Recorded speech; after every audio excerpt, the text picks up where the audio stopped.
trophies, the whole 9 yards. So that's blowing up. That's becoming a huge thing. So that's exciting. That's all I got. Think of something ridiculous and multiply by 2. That's my life mantra. Or Yeah. So come out this Thursday though. all the time. Yes. And Wednesday night, Ben, do we have? It's just a Night Owls hangout, so we don't have a demo. But if you guys want to just come and network or work on side projects or meet local developers, come out to Night Owls. Last week, can you give a brief overview? Yeah, Last week? Yeah, we always have fun with our demos. Sometimes it's consumer apps, sometimes it's enterprise apps. But last week was a game night, so we had even more fun than we normally do because we got to really interact with the product.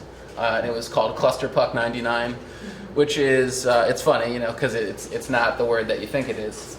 But it's a video game about a bunch. It's almost like a shuffleboard, massive multiplayer. So it's like 8 player multiplayer, and you're all these little pucks that are bashing against each other and trying to get like a little soccer ball style puck into a goal. Yeah. But it was a bunch of fun. And the whole team came out. And it made me realize that gaming is huge. The city, Drexel particularly, is the epicenter of a lot of that education and development, and there's nothing really out here. So it's cool to have those guys come out, and I approached coming out and doing a crash course or something, because gaming is big business, or you can have a whole career in gaming, obviously. Okay, so last week's startup meetup was Square Not, Jason Rappaport. Square Not, Jason Rappaport. That was crazy and fun and good. And next week's Kyle Riggle. He's doing some really cool stuff. He's a partner and founder of 3 startups. One of them is locally based, and he's working with a local laundromat to innovate a barcode system so that every piece of clothing that enters through their space is cataloged. Yeah. And he's doing a lot of different things, but he also is a partner for Jointure, which is a really high-level co-working space in New York. It's actually on Wall Street, and it's a pretty cool little spot. Yeah. But I met him, and he came up with this concept for barcoding, dry cleaning, and then coming up with a profile for you, and then maybe doing recommendations. So he did a search. Small dry cleaning chain found Worth Cleaners, came down to Chester County and bought the chain, and now it's his experimental vehicle, to test out his concept. So then he drove by here. I don't know. No, Kyle, you met him by going into the store looking for local advertising, right? Mm-hmm. So that'll be really interesting. We're live streaming from Igniter TV, a sponsored lab. He's been here, Sean Dominski, since the beginning. All of our presentations, startup meetups, are on our YouTube channel. Jared from 23 North is taking photos. Those will be the first things that go out on social. And then Mike Ludemoser from 23 North also is doing a kind of creative video. So if you see it in your stream, share it, invite people. I see new faces, mostly repeat visitors, which is good. We keep changing it up, having different people, and we're doing it every week. The other sponsors, Fox Rothschild, awesome legal team, national law firm. They have our backs on the incubator and everything we do here, and CCEDC and the I2N, Economic Development Council. They've been providing critical support to make all this happen.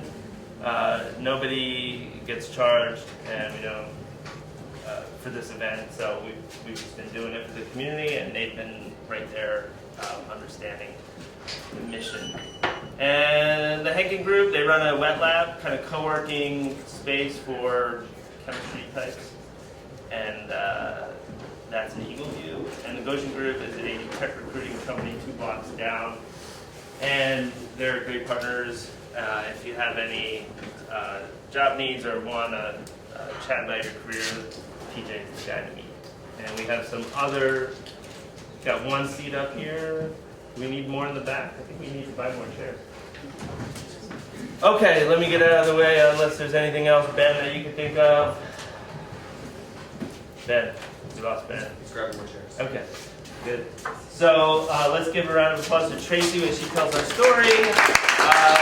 We'll hear from her with Q&A in about a half an hour, so hold tight. Thank you. Hi.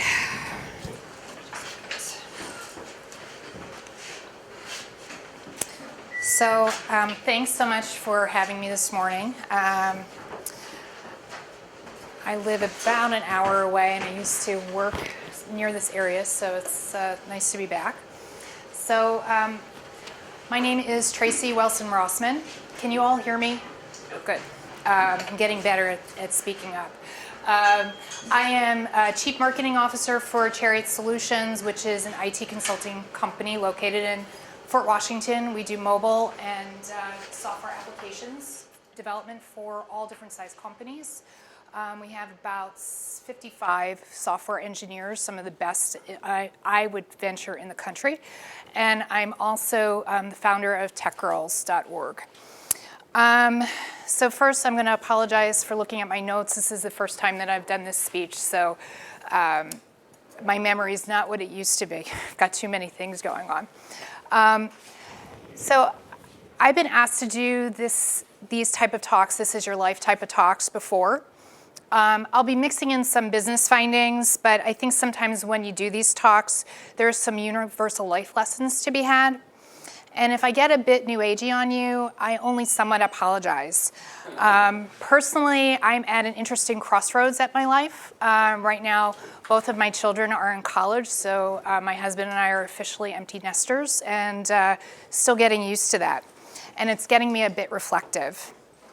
I've also realized over the last few years that just like parenting advice, a lot of the experience I have translates pretty well to different types of businesses. And even though, yes, every child has their own variations, or every business, the basics are pretty much the basics.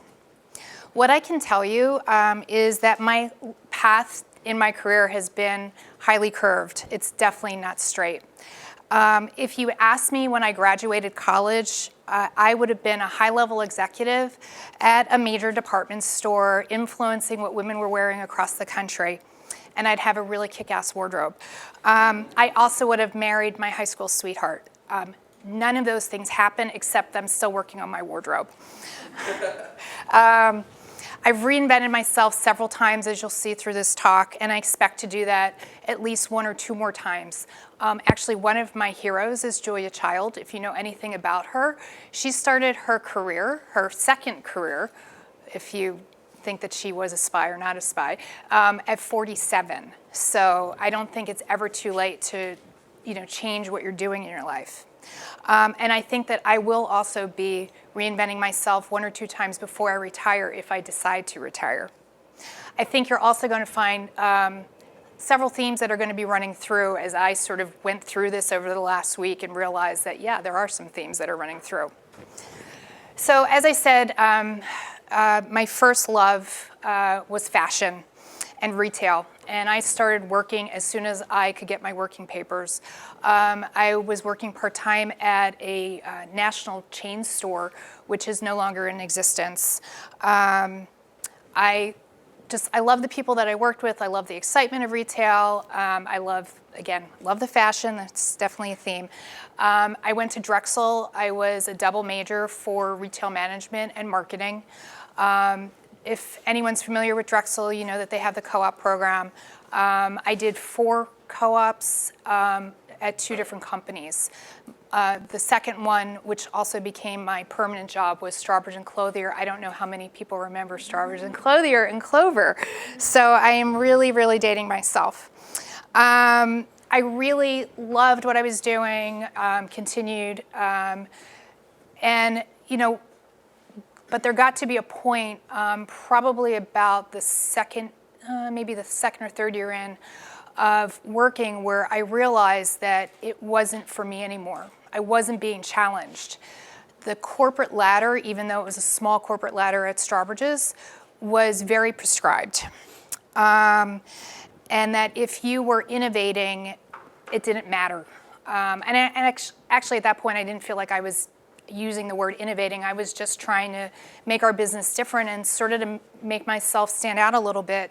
All my life, there's no surprise here, I'm a type A, sometimes a type A plus. I've always been a high achiever, and I've always been rewarded for doing really good work. And what I was being told was, you have to wait your turn. And it really didn't sit well with me. And then I remembered at that point that I actually had used technology so far back in the day. I was using Excel spreadsheet, which was very retail was really behind on technology at that point. I was using an Excel spreadsheet to redistribute clothing across different stores, and I was helping to sell, the goods, and it just didn't matter to the people above me.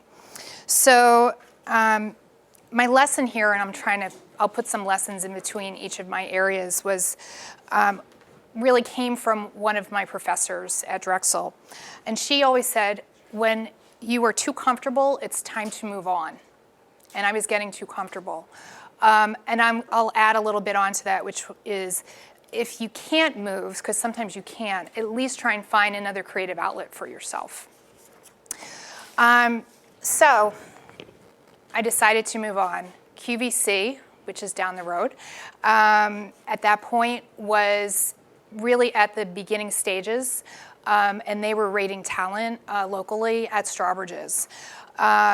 Looking back, if I Monday morning quarterback it, it was not a good fit from the start. I should have realized it, but I was young and naive and not really experienced. I didn't understand at that point how important culture was to me. And honestly, at that point, nobody was talking about culture. It wasn't even a discussion point. Now it's all the rage, but back then, not a big deal. I was also excited. I got for me, a big jump in salary. Retail does not pay well. So it was really easy to overlook a lot of the ills. And my mother told me that I was going to hate the drive. And I really didn't listen to her. On a good day, this was before 476 was open, and 202 and 76 and the Turnpike had lots of construction. So on a good day, when there was no traffic, I could get from my house to QVC in 35 minutes. On a regular day, it would range between an hour and 15 to 2 hours. So yeah, it was a lot better this morning. So anyway, it was really exciting to be there. What we have to remember is at this point, there was no e-commerce, right? This is again, dating myself, it's back in the day. QVC was really the first concept that was out there that was beyond brick and mortar. So it was really, really cool. But they weren't into fashion, even though they said that they were. And the business was driven by programmers, and I don't mean computer programmers, I mean TV programmers. So it was interesting. There was no power. The buyers had no power. They were told what they were supposed to buy for, which slots they were supposed to buy for. Maybe it was, it's springtime, so let's do a blooming theme or something. They were driven by jewelry and a lot of electronics. And it wasn't driven by trends at all. I also found that I really did not like the people that I worked with. I don't know why. It was a collection of it just didn't work for me personally. And believe it or not, I was seen as a maverick, which was not a compliment there. So I was really trying to figure out why people in this retail industry were trying to squash initiative, no matter which area I was coming from. So my lesson here is your mother is always right. The sooner you learn that, the better off you're going to be in your life. The drive totally sucked. So, I had an inkling. So now I'm in my next phase. So I had an inkling at Strawbridge & Clothier that retail wasn't right for me. but I wasn't ready to make that change yet. I wasn't really ready to give up the retail side of my life. But sometimes you need a shove to get out of a bad relationship, and it happened at QVC, and we had a parting of the ways. It was not a nice one. So it was time for me to get out of retail. And at that point, retail at that point was also beginning to have a lot of consolidations. There was price pressure. It really, if you take a look back, it was ready to be disrupted by e-commerce. But we're not going to go down that path right now. So I felt that sales was going to be a better choice for me. And I went back to contact my old college professor at Drexel, who helped me rewrite my resume and made tons of introductions. So you never know where your next job or where your next network is going to be coming from. So it was a student of his introduced me to a client of hers, and I found my next job, which was at Valpak. And I don't know, I'll do my little sales thing. How many of you get that long blue envelope in the mail? So I was working with a franchisee over in New Jersey, and he was really the first entrepreneur that I'd ever had direct contact with. So Bill Reichard, who still owns that franchise, is one of the nicest, most hardworking, honest people I've ever had the pleasure of working with and knowing. I learned a ton from him about how to run a business and also about selling techniques. Valpak had a really great sales program, so I was very lucky. Has anyone done sales here? How many of you were on 100% commission? So was I. So that's a big shock to the system of how, learning how to plan your money. My average sale was about $600. So, but I was building my book, and within a year, I was making more money than I was when I was in retail. And my life was, I had a pretty good work-life balance. And, I was taking some of my retail background about co-op advertising and applying that. And I was learning some good things and bad things from the small business owners that I was working with. So again, dealing with these were, entrepreneurs. Although at that point, I don't think anybody used the word entrepreneur for small business owner. It's amazing how that word has morphed over the years. I had my first child during this time, and I was able to balance my work and my life pretty well. I am a planner. I planned to give birth to him in between sales deadlines, and he cooperated really well, so I have to appreciate that. I was really able to give Bill something in return as well, which was stability. When I came to him, he had gone through a series of salespeople that hadn't worked out, and I gave him the ability to go hire people because I was bringing good income. I was more than paying for myself. So I was really happy that I was able to do something for him because he had done so much for me. He really believed in me. And what was really cool was I was running my own business. I mean, I had my own territory. I was managing my clients. I had to do collections. But I had this safety net called Bill Reichard. So I had I was making, the good money, but I didn't have to worry about paying anybody. I didn't have to worry about paying rent. I didn't have to worry about any of the stuff that business people have to worry about. It was just really about me. But surprise, I got restless, and I was bored. The work was just becoming routine. There was no path up, and I had no other creative outlets at that point. This was probably about 4 years in. I was pregnant with our second child, and decided to go buy a business. My mother loved that one. So I do admit that when I left Valpak, the way that I left was not really nice, and it's not something that I'm really proud of. And I'm lucky that I was able to apologize to Bill later for just my actions.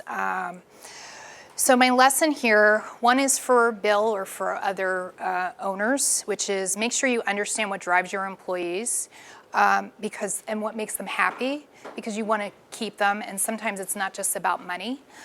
So I think that's really important. And then for me, my lesson was don't be a jerk when you leave a job.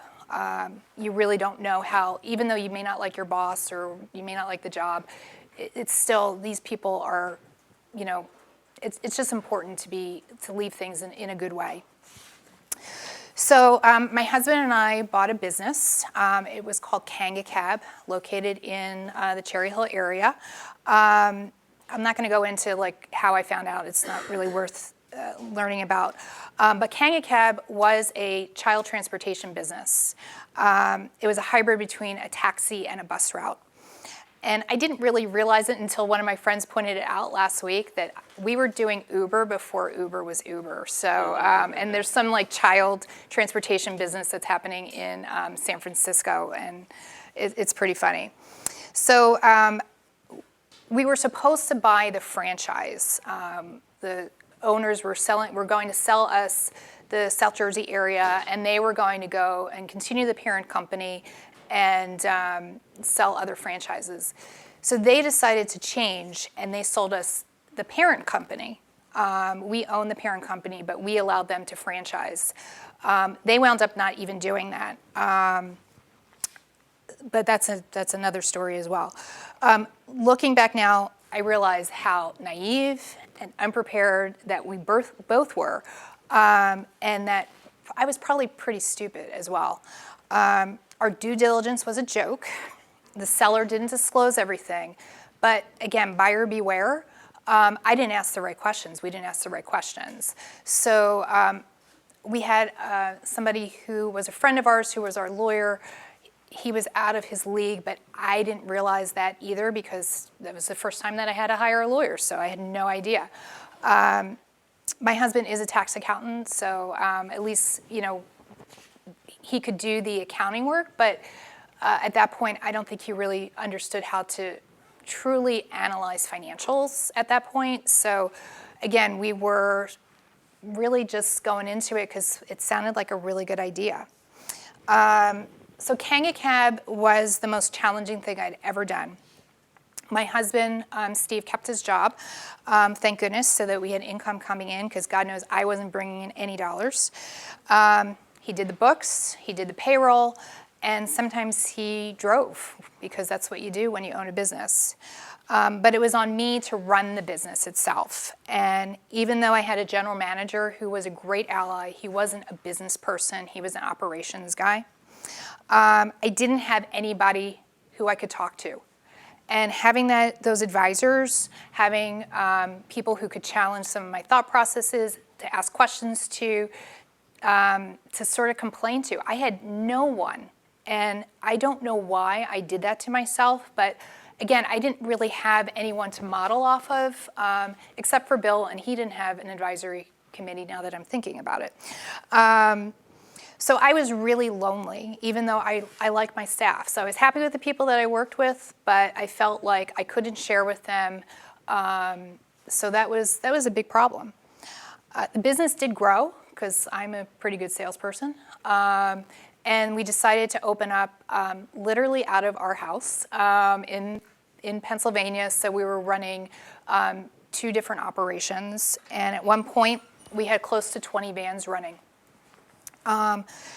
Technologically, the owners had hired a consultant, but when we bought the business, and they had created a software logistics piece that was actually running the business.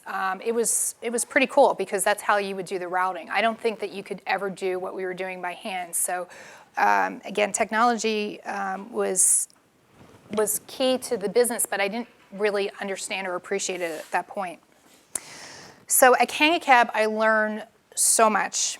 I learned how to think like an owner, how to manage expenses, how to manage and lead a staff, how I could think bigger and expect more out of myself.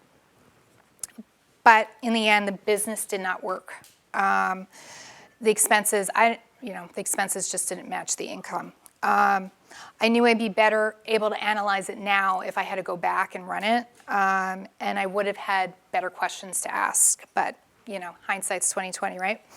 So we sold the New Jersey operation. Pennsylvania kept running a little bit longer, and I had this whole existential discussion internally, which was I felt like I failed, and in a way I did, but I also had succeeded. So I was having these, again, I didn't have anybody to talk to about this because I didn't have a network of other business people to go to. But I really started defining what was definition of success. So, I know now it's seen as it's okay to fail, that's part of being an entrepreneur. But at that point, again, this whole culture that we have right now really wasn't big.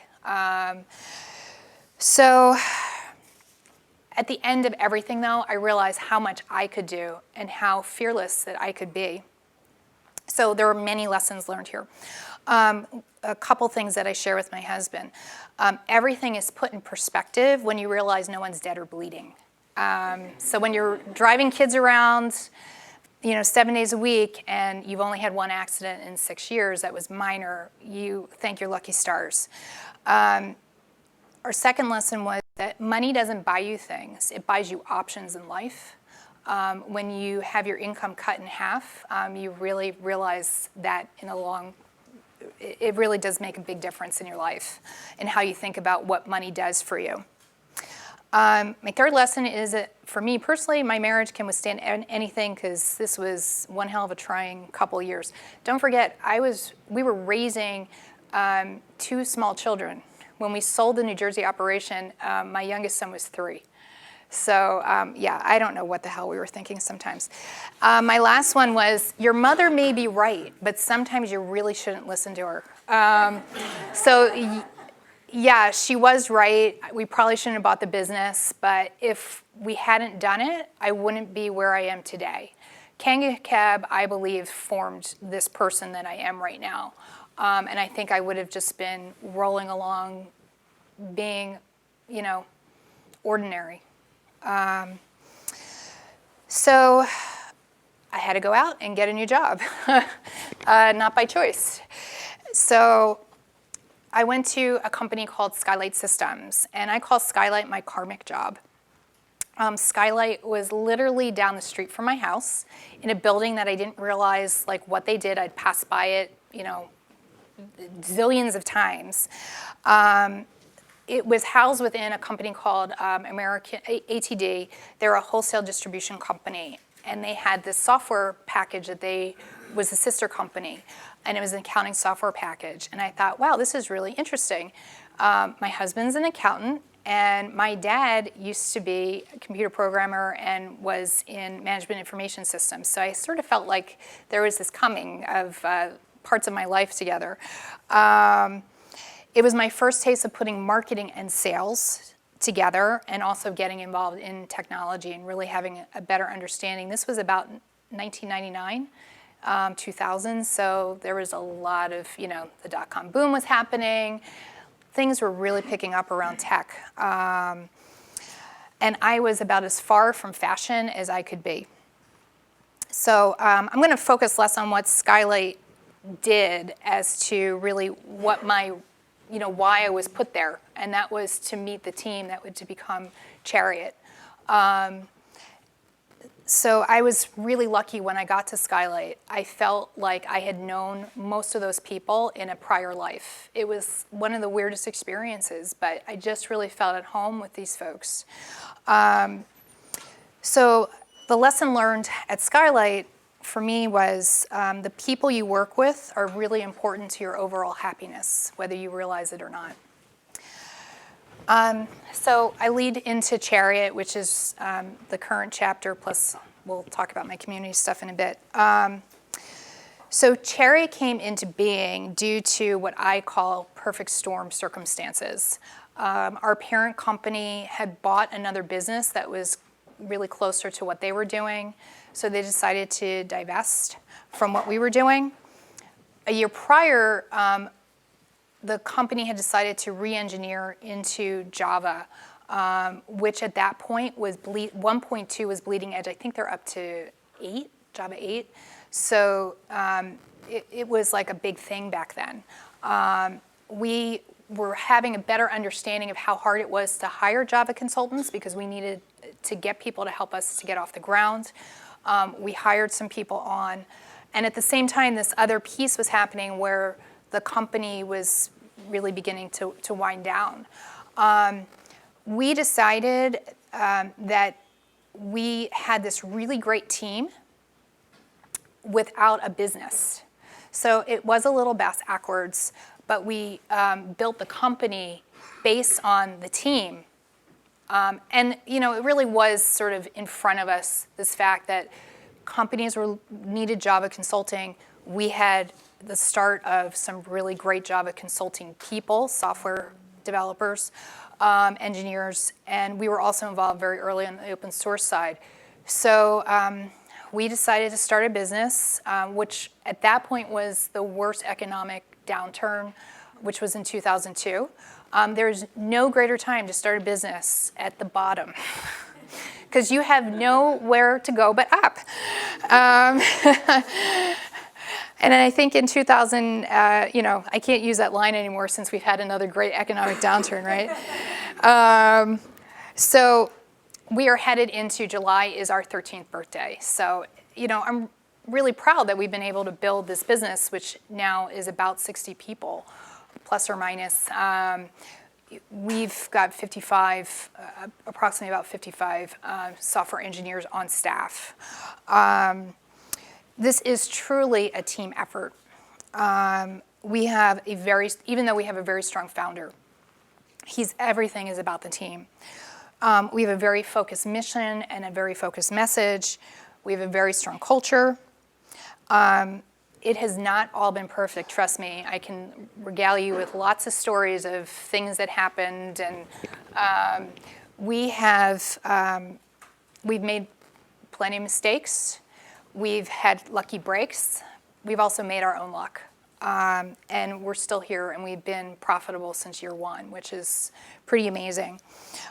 Personally, I have grown tremendously in my capabilities and belief in myself and what I can do. Sometimes the team decision-making can be constraining, but the alternative for me is to be by myself, which we've already determined wasn't a good thing. I've been lucky because I've been able to test different forms of marketing, and I've really learned what branding can do for you. So my lesson learned here is, in the team, there is power, because the vision thing will only get you so far. Execution of the vision is where most of us fall down. So sort of with my Chariot story parallels my involvement in community. And that really comes from, you have to remember 14, 15 years ago, the open source community, again, this is like, who knew about open source? Well, these folks were doing some really incredible work around building community and really figuring out what worked for them. Culture, if we really take a look at hackathons and some of the things that are proliferating in our startup culture, I believe it comes from really taking a look at what the open source community did, and they paved the way for what's going on right now. Besides the fact that they've created much easier ways for startups to get working. So I was sort of cutting my teeth on understanding what that community was, what the developer community was, and I've always had this love for Philly, and I believe that from working with Chariot, one, that our technical community, our technology community, did not get the due that it should have. We have a very active tech community. We've had since the day we started. It's just hidden, and we're not good at telling people about what's going on here.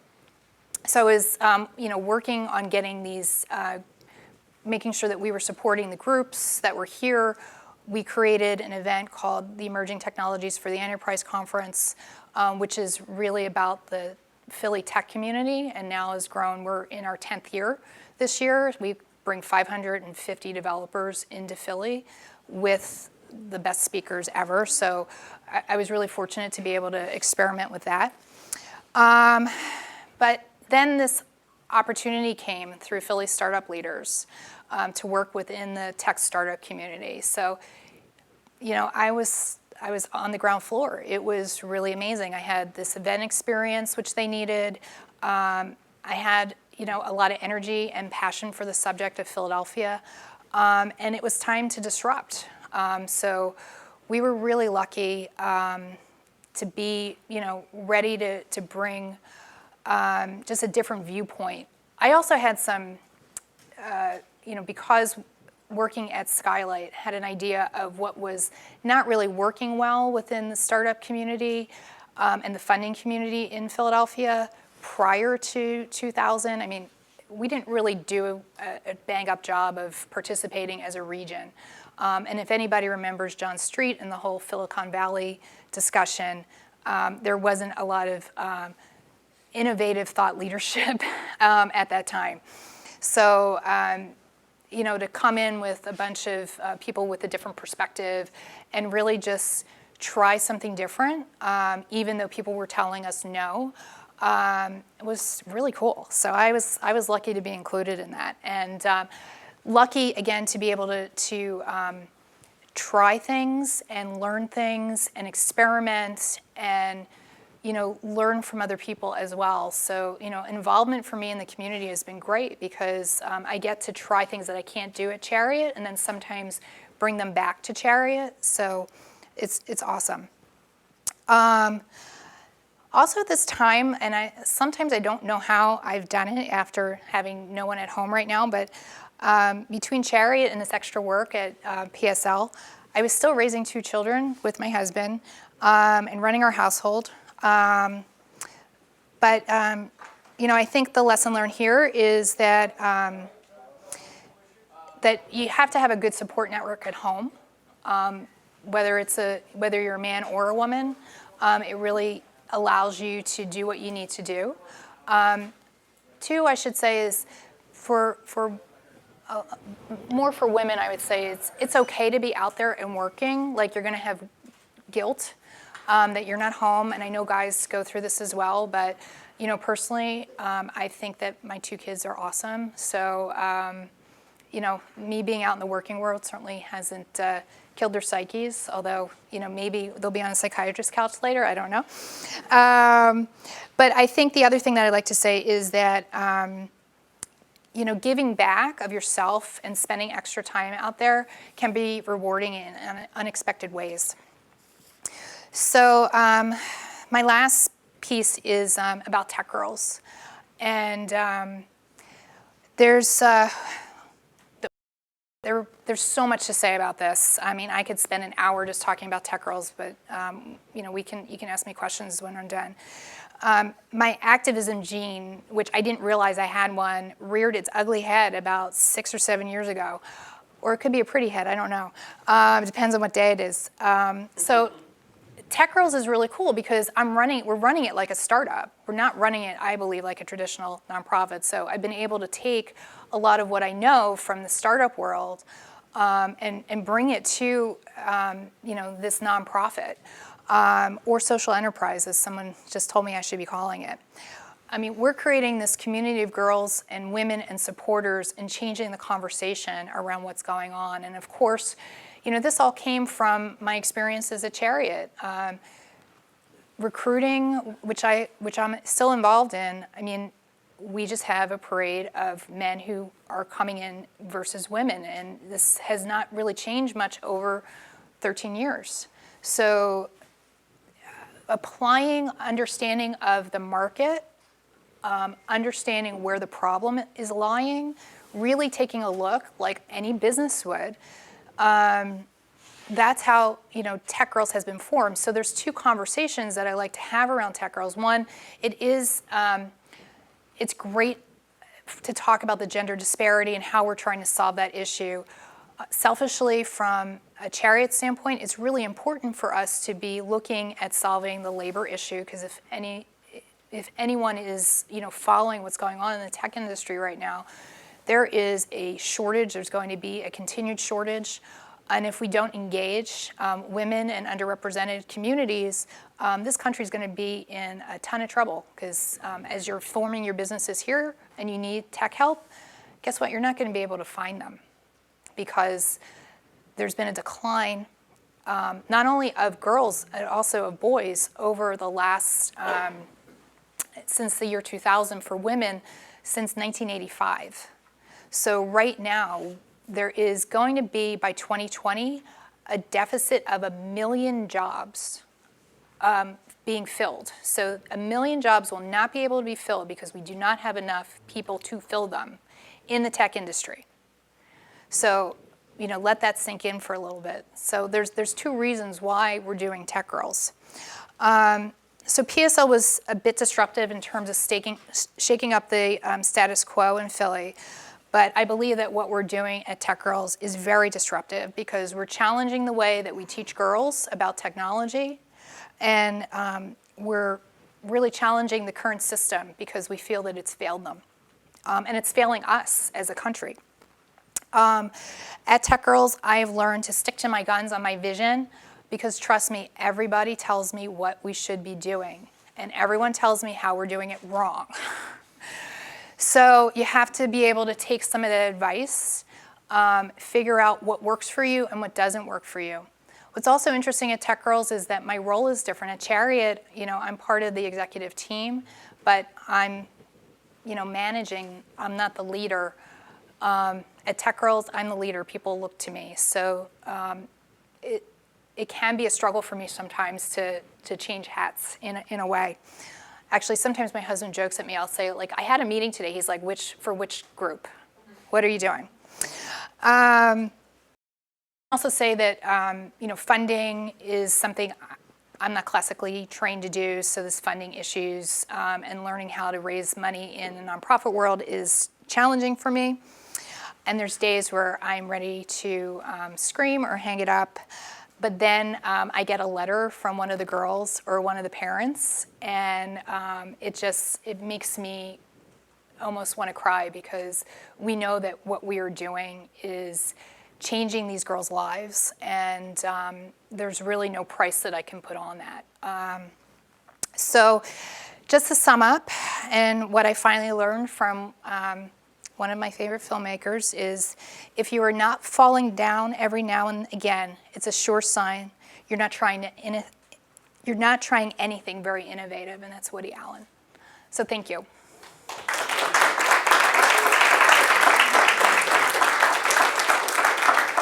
All right, so we have 15 minutes for Q&A. The house rules: state your name, who you be, and your question. So don't forget the second part. Try to skip it. I'm Jessie Pearson, I'm Special Events Coordinator here at the lab, but you had talked about what? Great. You're leading very well.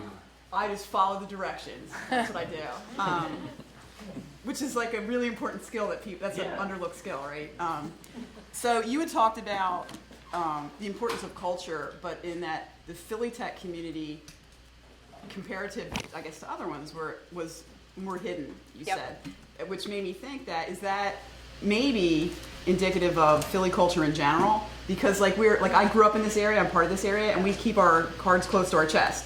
So it's kind of part of that bigger culture, maybe. Yeah, I'm not a Quaker, but I sort of feel like it's that Quaker feeling of being humble and we don't talk about it, and I think that that's hurt us. But on the other side, there's this Philliness that I think sometimes we forget to we're gritty, we work hard. We don't flip companies here, we build them, and it's not just about raising the most money. So there's some really good things that we should be celebrating, and I think that there's a way of flipping the conversation. So we still have a long way to go in terms of being our best advocates. So if anyone has any ideas, feel free. I'm Michael Bevan. I'm an advisor to the labs. And my question is, what is your overall strategy for Tech Girls? Sure, that's a good question.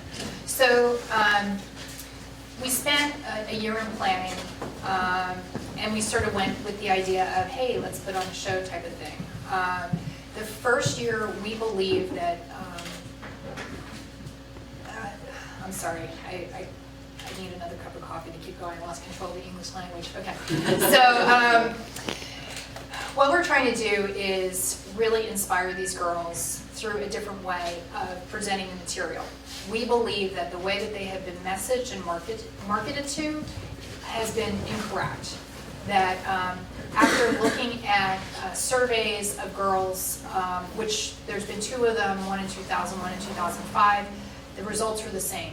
Girls didn't want to go into tech because they believed that you didn't want to be seen as a brain, computer jobs were boring, it wasn't collaborative, and nobody was really taking a look at how to solve those issues. They would just kept pointing out the same issues over and over again. So we decided that we were going to change sort of the messaging by creating these short interactive workshops that were going to be taught by people in the IT industry. So, because it wasn't being done at schools. We also know that within IT, things have changed so quickly. I mean, remember my dad was a computer programmer in 1961, and he was using cards to do programming, and this is now your computer. So it's just changing incredibly fast. Schools can't keep up with it. So originally we thought there was going to be all this curricula for us to teach, that we would keep it short, and we'd have all these IT people doing it as I drop my phone. What we found out was the curricula isn't really there. So as we looked at the ecosystem, we needed to create our own curricula. So what we've decided to do, long story short, is that we are creating curricula, testing it before we open source it, so that others can teach what we're teaching. We can't scale. We've been talking about scale and effectiveness, about what we're doing. So the way that we can scale, we feel best, is to let other people teach our materials, to provide them the means to go out and be within their community and then go and teach it. We're going to keep creating the materials that are working for the girls, because for the most part, what we've seen is that that's been part of the issue. And that's a hole in the marketplace.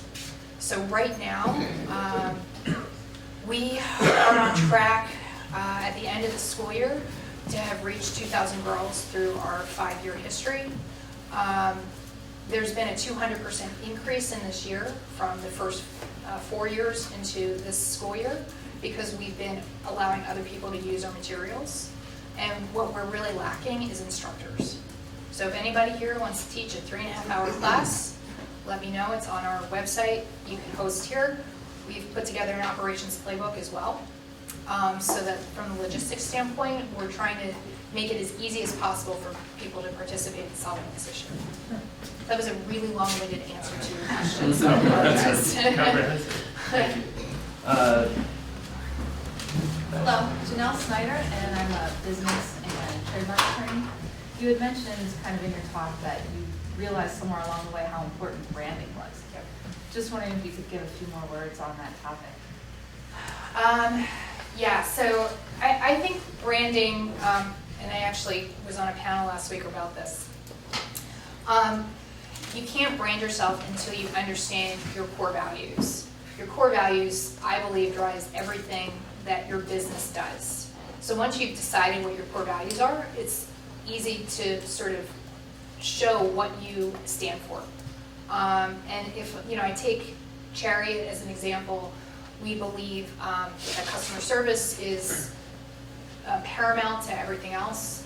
We believe that our people are the best thing that can happen to our company, so that we're really invested in how they learn and how they work together and our culture.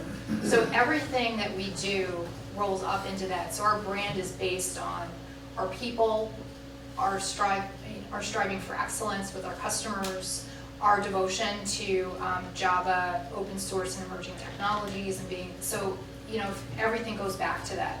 And that branding and those core values allows us to stay on message and focus, because there's so many times where you could do so many different things, and I think that brand and core values allows you to stay within, you know, within certain parameters, so that you're not going too far afield. That doesn't mean that your message can't change, but your brand should stay pretty consistent as to, you know, what you're representing. Your brand represents who you are, whether you're a business or a person. So I hope that helps. I'm Nada. I'm a new coworker here. I'm a developer. And about Tech Girls, I want to know, like, so this is like, are these like younger, like high school? We work middle school. Actually, I should have said that middle school, because when we were looking at the statistics and some of the surveys that we had seen, the middle school group wasn't being addressed. And one of the things that we looked at was how do we, you know, stuff the top of the pipeline. And we felt that going through high school was actually too late. Is there, do you have a vision of doing something that could sort of see them through further on in their career? Like, you know, because I know a lot of girls start, but then they drop out when they see they're like the only ones, the only female in the class, or they just don't fit into that whole like, culture. Or are there other organizations maybe that do that?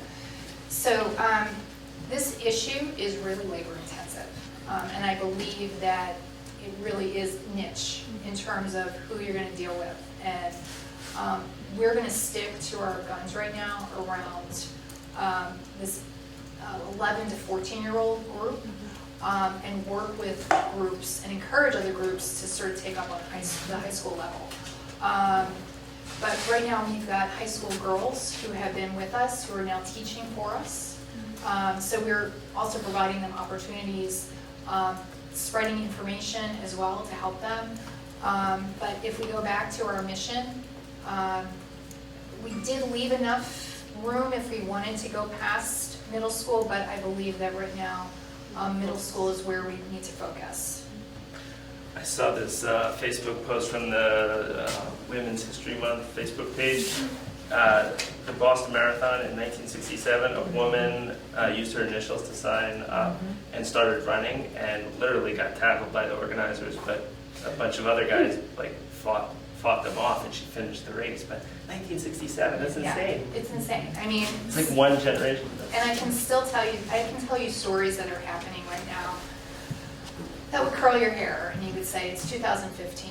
So our goal is to get these girls to believe that right now this is how things should be. That this is the new normal, is that they can walk into a room and be a developer and work with men and women, and you know, maybe there's 2 of them in the room now so that they can feel more comfortable versus just one. So creating more, I think, will give the confidence. The reason why, you know, I was just doing a strategy meeting with my board yesterday, and they asked me to write our epitaph, like where do we think that we're going? And my goal is that we don't exist, you know, hopefully in 5 years, because we're not going to, we'll still need technology training and things like that, but we're not going to need the gender issue, because we're creating these girls who are so confident and are so willing to say to anybody, like, I'm supposed to be here, like, shut up. That's a good tweet. I curse, but yeah. No, we're good. Oh, At least one more. Chad Wingrave, I'm a technologist. I commend you on what you're doing with the girls. I did some stuff with some of the girls would come in from the local middle school, and the local computing, women's computing group at my university would teach them, show them computers, and did some stuff with them. And that is a very difficult group you're working with. It's also the group where the girls just turn to sheep. It's really unfortunate. I mean, I think Vijay even said that you should just take all middle schoolers and lock them in work camps because you can't teach them anything. I have to disagree. I agree. I agree with your disagreement. But it is really a tough group, and it was just sad for me to see how they changed during that time period. So if you do anything to help that group, I think it would really have a positive outcome. So congratulations. Thanks. You know, it's not, 2,000 isn't a lot. It is and it's not. You know, how are we, the good news is that for our events. So Tech Girls runs our own events, which is really our R&D as we're bringing on new curricula in. The first event that we ran this year, we had a 50-person wait list. So we actually had to cut off our wait list now, which is amazing. So the girls want to be there, even if their parents have started making them come. I think what we're doing, the way that we're putting it out there, one of the things that we're showing is, one, you don't have to have a year-long program to change these girls' minds about tech. It's how we're presenting it. Two, and this goes back to running a business. Like, do you understand who your client is and what's been preventing them from buying your product? I think the way that it's been presented has basically been like, learning mathematics. And girls want to solve problems from what we've been able to see. And they have figured out, they're beginning to figure out more, that technology helps them to solve a problem. So, it's okay to teach them in a different way. They're not learning in a different way. So I would challenge you to say, if we were presenting the material in a way that was of interest to them, maybe they would be more engaged. And if you came to a Tech Girls event, you would see that there's no sheep in that room. We have to end. I'd like to just throw a quick anecdote. I have 3 daughters, and the one in kindergarten did the hour of code. Actually, the second grader did it too. And they used an app called Foos. Are you familiar with it? No. It teaches, it's an iPad or iOS app, and it teaches programming through a game. And my kids just went to town on it, and it is real programming training. And my kindergartner, she just blew the whole thing through, and she's just craving more of it. So starting at that level, not even introducing it as programming or anything, was kind of blew my mind. Yeah, and these girls have blown, instructors, we've taught them Linux. We've done game design, we've done data integration. They've been able to understand, and even if they don't, they still sort of pick up.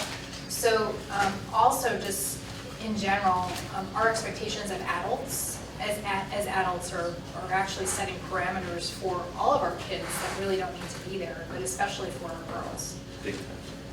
All right, thank you so much for coming out. Hang out a little longer and chat and coffee, listen to death metal or something.